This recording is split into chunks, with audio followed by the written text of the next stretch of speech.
Pastor Roy Gerhardt from Galloway United Methodist Church in Franklin, Pennsylvania, sharing a few words of encouragement to help us follow after Jesus.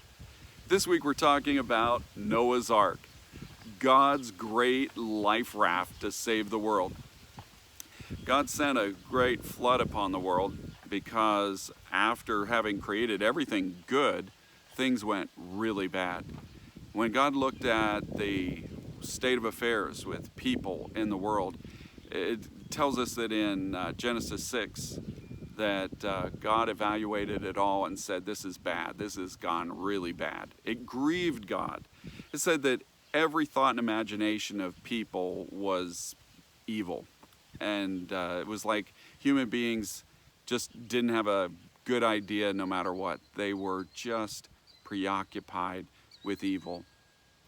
And God's so grieved that he says, man, we got to hit a restart on all of this. I'm just going to wipe the slate clean.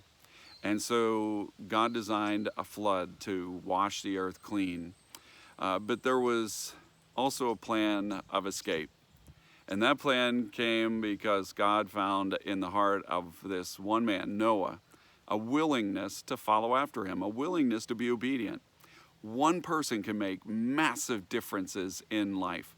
And Noah makes a huge difference because he is walking with God.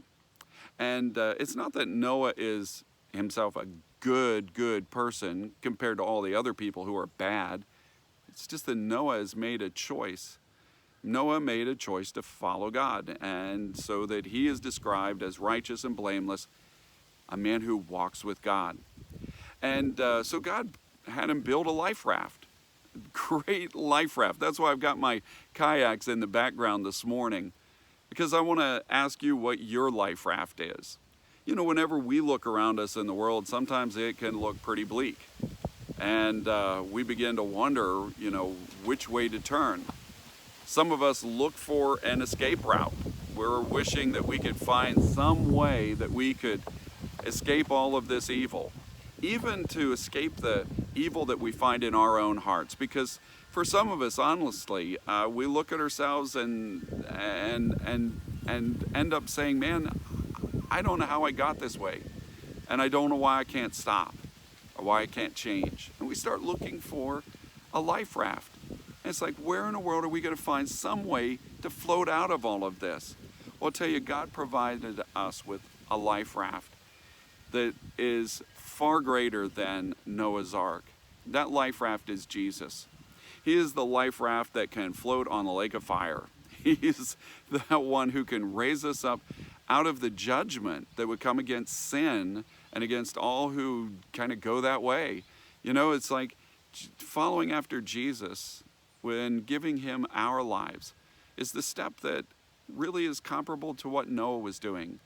Noah was following after God. We can take that step to follow after God by accepting God's gift, his life raft in Jesus Christ, believing that Jesus died for our sin and putting our lives into his hands to say, I'm ready to be a disciple, a follower of Jesus. It lets us enter into the life raft. I'll tell you what, man, Noah took years and years on end to build that ark, and all the while he was telling people that they needed to turn around and get their life right with God.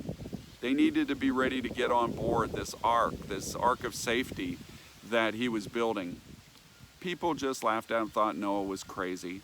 And so Noah and his families were the only ones who got on the boat. They were the only ones who were rescued in that life raft. There are lots of people who are listening even now who have heard about Jesus, who have heard about him as God's gift, and who are not getting on board. They're not entering into that life raft. And life is still an incredible struggle day in and day out with sin in your own life. It's an incredible struggle to get through, and you're wondering, where am I going to find the strength? Where am I going to find a hope?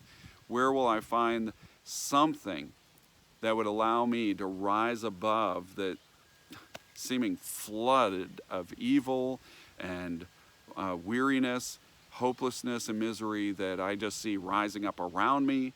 And maybe you're saying, I know it's rising up in me. Again, I just want to say, God has given to us a life raft. It's Jesus. He is the one who can float us out of this. He is the one who can raise us up out of all that we feel ourselves sinking into. Turn to him and trust him today. Let him have that chance to raise you up to safety. May God bless you today, and as you share this good news, may God make you a blessing wherever he takes you.